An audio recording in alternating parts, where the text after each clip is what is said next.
Properties of perspective. First, let's talk about linear perspective, right? What is it? Well, it's the geometry of drawing objects in such a way that it creates the illusion of depth. And that means that we have now the ability to represent a three-dimensional object on a two-dimensional surface. So think about a piece of paper and you're drawing something that makes it look 3D, right? It's perspective. So objects are drawn from the perspective of the artist or the observer, because an object itself, a house, a tree, railroad tracks, they don't have perspective. The artist or the observer has perspective. So that's something just to keep in mind. So I don't know why, but when I was looking through this, I thought back on my days of an elementary student, right? When I was a student and we were drawing pictures of perspective. And I don't know if y'all did this, but you drew the horizon line, you put a point, right? You had your vanishing point, and then you drew a bunch of converging lines. And then maybe you drew buildings with that, but all of the lines had to go to the vanishing point, right? All of the converging lines. And then you drew like this road with buildings, but it made it look like there was dimension to it, right? It was all about perspective. And that's the idea. So let's talk about some of the definitions to go with this. So first we have the horizon line. And if you're drawing a basic picture, this is exactly what it sounds like. It's where the earth meets the sky, right? Where the ground meets the sky is the horizon line.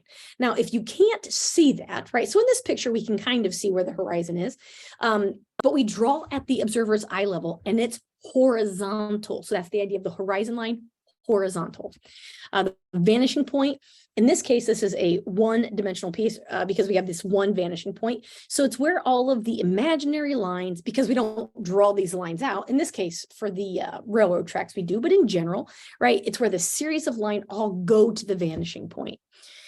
We call these converging lines because they all converge on the same point. So those are the lines that all meet at the vanishing point. And this is a one-point perspective because we only have one vanishing point.